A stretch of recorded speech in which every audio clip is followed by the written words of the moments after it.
So হাই everyone, আজি আমি এটা নতুন ভিডিঅ' তোমালোকৰ মাজলৈ লৈ আহিছোঁ আৰু আজিৰ ভিডিঅ'টোত আমি ডিছকাছ কৰিম যিটো আমাৰ এছাম CW এক্সাম হয় তাত অনলাইন ৰেজিষ্ট্ৰেশ্যন প্ৰচেছখিনি আমি কেনেকৈ কৰিব লাগে আৰু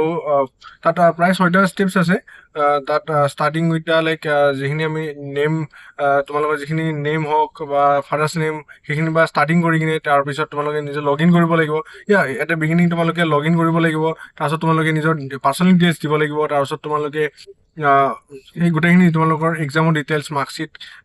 up to class 12। Okay, so' এই গোটেই ডিটেইলছ দিয়াৰ পিছত তোমালোকৰ অনলাইন পে'মেণ্টৰ অপশ্যনছখিনি আহিব আৰু যেতিয়া শেষত অনলাইন পে'মেণ্টটো হৈ যাব তাৰপাছত তোমালোকৰ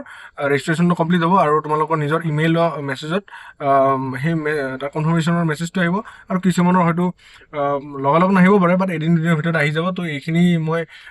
তোমালোকক এই ভিডিঅ'টোৰ থ্ৰুৰে তোমালোকে গম পাবা আৰু গোটেই প্ৰচেছটো তাত কৰা আছে ষ্টেপ বাই ষ্টেপ। এই গোটেইকেইটা প্ৰচেছ ভালদৰে তাত ফিল আপ কৰা আছে। এইটো ভিডিঅ' চালে তোমালোকে বুজি পাবা আৰু ভালদৰে এইটো কৰিব পাৰিবা। চ' ভিডিঅ'টো পিছলৈ চোৱা আৰু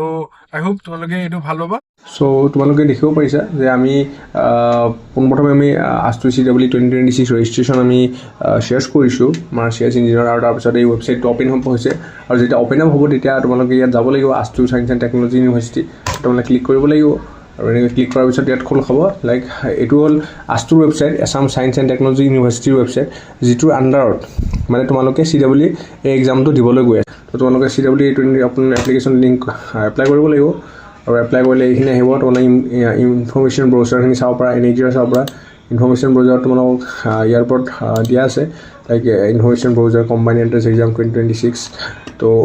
মই ইনফৰ্মেশ্যন ব্ৰাউচাৰৰ ওপৰত এটা ভাল ভিডিঅ' এটা বনাই দিম, আৰু ইয়াত তোমালোকে চাব পৰা এক্সাম চেণ্টাৰ্ছখিনি চাব পৰা, কেণ্ডিডেটছ নোট যে কি কি ছাবজেক্টছ লাগিব, কেনেকুৱা বা কি ক্ষেত্ৰত তোমালোকে ডিছকুৱালিফাইড হ'ব পাৰে কেণ্ডিডেট এজন। তো এই গোটেইখিনি তাত উল্লেখ থাকিব, ঠিক আছে। আৰু তোমালোকৰ এই গোটেইখিনি বস্তু তাত লিখা থাকিব, এডমিট কাৰ্ডখন কেতিয়া জেনেৰেট হ'ব, মিডিয়াম এলিজিবিলিটি ফৰ এডমিশ্যন, চ' গোটেইখিনি। আৰু তোমালোকে কোনটো ব্ৰাঞ্চত ল'ব লাগিলে, এতিয়া কোনকেইখন ছাবজেক্ট তোমালোক 11-12 লাগিব বা কোন ইয়াত মেণ্ডেটৰী কোৰ্চ ফৰ 10+2 লেভেল সেইখিনি লিখা থাকিব। মেজৰ ডিচিপ্লিন যে এইকেইটা ছাবজেক্ট থাকিলে তোমালোকে এইকেইটা ডিচিপ্লিনত কৰিব পাৰিবা, বা ফিজিক্স মেথামেটিক্স থাকে এতিয়া এইকেইটাত তোমালোকে কৰিব পাৰিবা। তো এই গোটেইখিনি বস্তু NHRত লিখা আছে, ভালদৰে তোমালোকে এবাৰ পঢ়ি চাবা নিশ্চয়। আৰু প্ৰভিজনেল এনচাৰ কি কেতিয়া ওলাব, কেনেকৈ ওলাব, চব গোটেইখিনি তোমালোকে ইয়াত চাব পাৰিবা, ঠিক আছে। তো এতিয়া আমি যিহেতু য'ত কৰি আছিলোঁ আমি তাত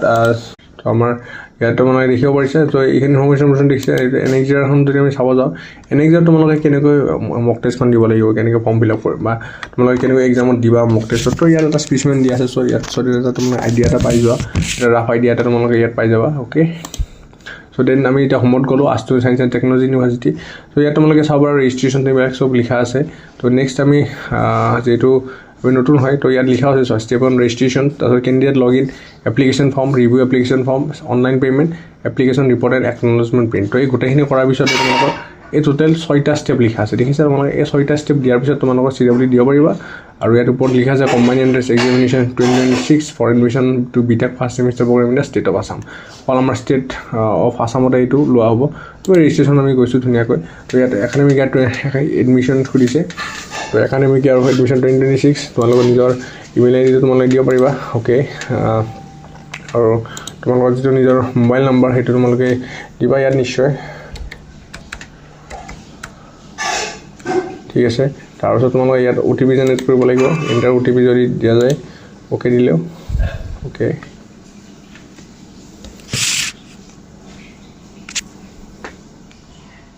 তো অলপ পিছতে তোমালোকৰ এটা OTP এটা আহি যাব। OTP আহিলে তোমালোকে ইয়াত ক্লিক কৰিব লাগিব, আৰু ঠিক তেনেদৰে তোমালোকে ইয়াত OTPটো ক্লিক কৰাৰ পিছত তোমালোকে এটা ভেৰিফাই কৰিব লাগিব। ভেৰিফাই কৰিলে অ'কে ছাকচেছ আহি যাব, তোমালোকে ভেৰিফাইড হৈ গ'ল। তোমালোকে পাছৱৰ্ড এটা দি দিয়া, যিকোনো পাছৱৰ্ড তোমালোকে দি দিব পাৰে, ইউজ ষ্ট্ৰং পাছৱৰ্ড, অ'কে। আৰু কনফাৰ্ম পাছৱৰ্ড দিব পাৰে, দেন ইউ কেন গ' ফৰ ৰেজিষ্ট্ৰেশ্যন। আৰু ৰেজিষ্ট্ৰেশ্যন হৈ গ'ল, দেন তোমালোকে এপ্লিকেশ্যন ID ইয়াত গোটেইখিনি বস্তু তোমালোকে ইয়াত আহি যাব, অ'কে। তাৰপাছত তোমালোকে ধুনীয়াকৈ ইয়াত লগ ইনত যাবা, অ'কে। লগ ইনত গৈ কিনে লগ ইন কৰিলা, তোমালোকৰ নিজৰ এটা hi welcome to ASTU, application number, email ID, mobile number, তো গোটেইখিনি তোমালোকৰ আহি গ'ল, ঠিক আছে। এতিয়া তোমালোকে এপ্লিকেশ্যন ফৰ্মখনত যাব লাগিব নেক্সট। কাৰণ চোৱা ইয়াত টিক মাৰ্ক অলৰেডি আহি গ'ল, registration, candidate log in. Next তোমাৰ থাৰ্ড ষ্টেপত যাম, আমি 2টা ষ্টেপ অলৰেডি কমপ্লিট কৰি দিলোঁ। এতিয়া আমি থাৰ্ড ষ্টেপত যাম, এপ্লিকেশ্যন ফৰ্ম। তো এইখন application form, academic year 2026 program BTech, application number এইটো, name as per certificate of marksheet. তো ইয়াত মানে নামটো ভৰাব লাগিব যিটো চাৰ্টিফিকেট মাৰ্কশ্বিট আছে। তো এটা মানে ফাদাৰ্ছ নেম ভৰাবা অ'কে মানে নিজৰ ফাদাৰৰ নাম ভৰাব লাগিব নেক্সট তোমালোকৰ নিজৰ মাৰ নাম তোমালোকে ভৰাব লাগিব দেন তোমালোকে নিজৰ ডেট অফ বাৰ্থ অ'কে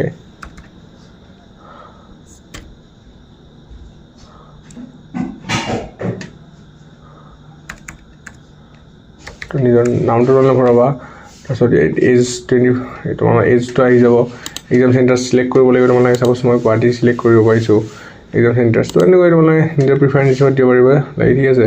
তো 1 2 3 এনেকৈ দিয়া আছে তোমালোকে চাৱাৰ প্ৰায় 9টা চেণ্টাৰ আছে এক্সাম চেণ্টাৰ চ' এই 9টা চেণ্টাৰৰ ভিতৰত তোমালোকে কোনোবা এটা চিলেক্ট কৰিব লাগিব যিহেতু মই গুৱাহাটীত আছোঁ তো গুৱাহাটীত আমি চিলেক্ট কৰিম দেন জেণ্ডাৰ দিব লাগিব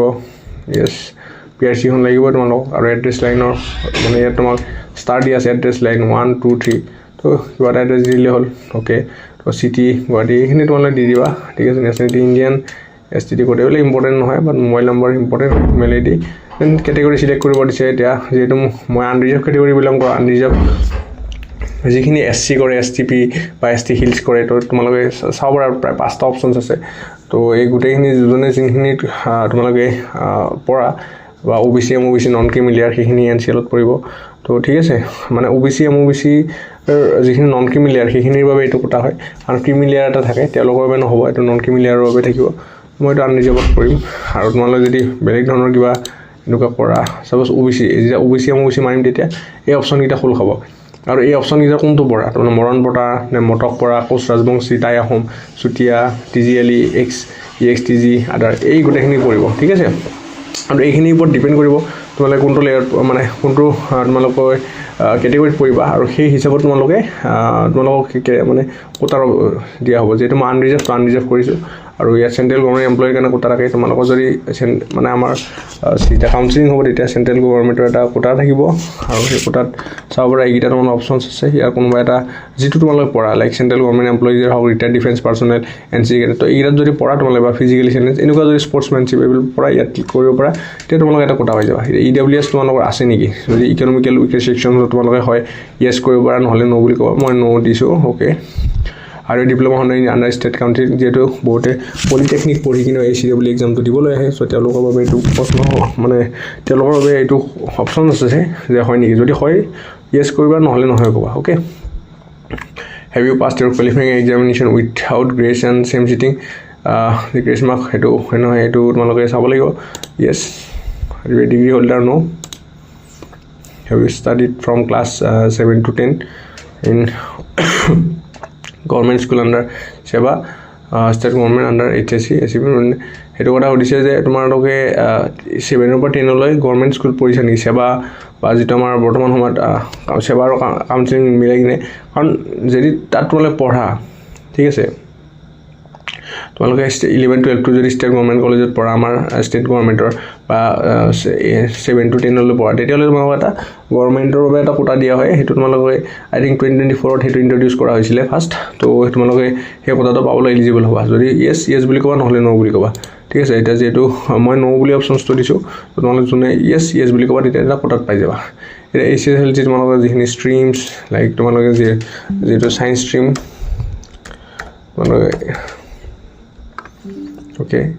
হায়াৰ ছেকেণ্ডেৰী যিটো ষ্ট্ৰীম হয় তোমালোকে সেইটো দিব লাগিব অ'কে দিলা তাৰপিছত মাৰ্কছ অবটেইন কিমান টোটেল আউট অফ যিখিনি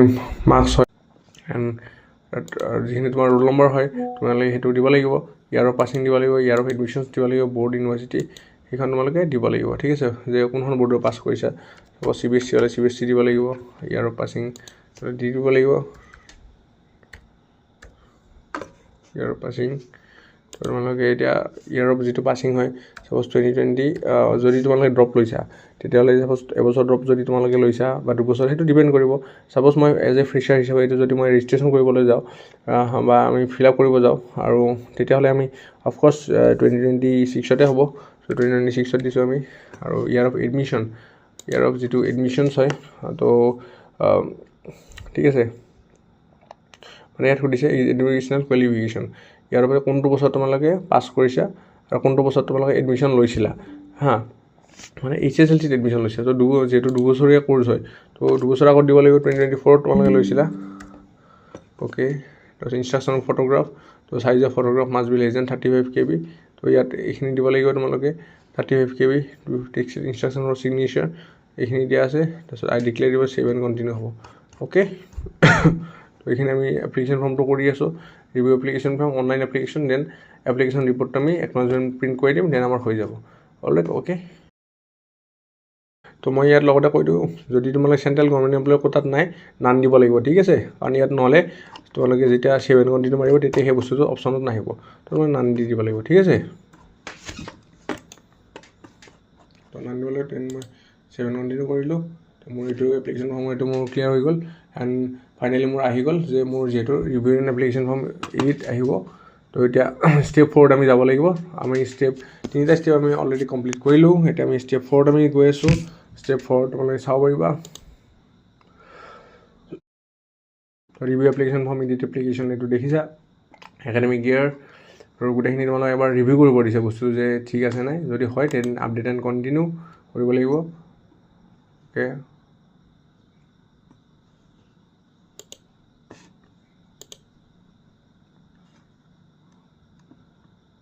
তোমালোকে চোৱা আপডেট এণ্ড কণ্টিনিউ এইটো দিব লাগিব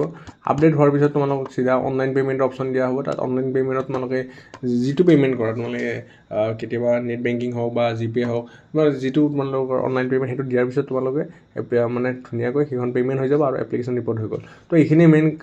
আছিলে কাৰণ বহুতখিনি ষ্টুডেণ্টে এইখিনি ডাউট ফিল কৰিছিলে কেনেকৈ কি প্ৰচেছ কৰে মই দেখাইছোঁ এটা চমুকৈ ৰেজিষ্ট্ৰেশ্যনৰ পৰা আৰম্ভ কৰি কেণ্ডিডেট লগ ইন কেনেকৈ হ'ব then application form fill up কৰিব দেন ৰিভিউ এপ্লিকেশ্যন কৰিব আৰু অনলাইন পে'মেণ্টটো লাষ্ট অপশ্যন হয় য'ত তুমি পে'মেণ্ট কৰাৰ পিছতে তোমাৰ সেইখন ভেৰিফাই হৈ যাব অ'কে আৰু তোমালোকে সেইটো কৰিবা আৰু এতিয়া তোমালোকে এনেকৈ কৰিবা এইটো আহি গ'ল ৰিভিউ এপ্লিকেশ্যন হৈ গ'ল এতিয়া অনলাইন পে'মেণ্ট আমি কৰিব লাগে ষ্টেপ 4টো আমাৰ অ'কে দেখাইছে ঠিক আছে ৰেজিষ্ট্ৰেশ্যন হ'ল কেণ্ডিডেট লগ ইন হ'ল এপ্লিকেশ্যন ফৰ্ম হ'ল review application form edit application হৈ গ'ল তো আমি তোমালোকে দেখিব পাৰিছা ধুনীয়াকৈ ইয়াত আহি গৈছে চিগনেচাৰ ফটোগ্ৰাফ আহি যাব দেন তোমালোকে ইয়াত নাম আহি যাব অ'কে তাৰপিছত তোমালোকে ইয়াত অনলাইন পে'মেণ্টটো কৰিব লাগিব অনলাইন পে'মেণ্টত যাব লাগিব ইয়াত 1500 ৰুপিজ দেখাই আছে পে' নাও তোমালোকে যদি ক্লিক কৰা অ'কে তাত ধুনীয়াকৈ পে'মেণ্টৰ অপশ্যন আহিব তোমালোকে ইয়াত SBI যিটো কালেক্ট আজটো তাত আহিছে এপ্লিকেশ্যন নম্বৰটো দিব লাগিব যিটো তোমালোকে এপ্লিকেশ্যন নম্বৰ অলৰেডি কৰিছা সেইটো মনত ৰাখিবা কাৰণ সেই এপ্লিকেশ্যন নম্বৰটোৰ উপৰিতহে মানে সেই এপ্লিকেশ্যন নম্বৰটোৰ ওপৰতহে তোমালোক পইচাটো জমা হ'ব তো এইটো বহুত important date of birth father's name গোটেইখিনি মিলাবা তোমালোকে এইখিনি কিন্তু কেতিয়াও ভুল নকৰিবা বহুত ষ্টুডেণ্টে এপ্লিকেশ্যন নম্বৰ ভুল কৰে তাৰ বাবে পে'মেণ্ট নহয় আৰু কেঞ্চেল হৈ যায় পিছত তো এইখিনি ফিল আপ কৰি তোমালোকে নেক্সট কৰিব লাগিব আৰু শেষত যায় তোমালোকে ভেৰিফাই পে'মেণ্টছ পাই যাবা প্ৰিণ্ট ৰিচিপ্টখন তোমালোকে প্ৰিণ্ট কৰিব পাৰিবা আৰু তোমালোকৰ ষ্টেটাছটো পে'মেণ্ট দেখাব ঠিক আছে তো এইখিনিয়ে হয় বস্তু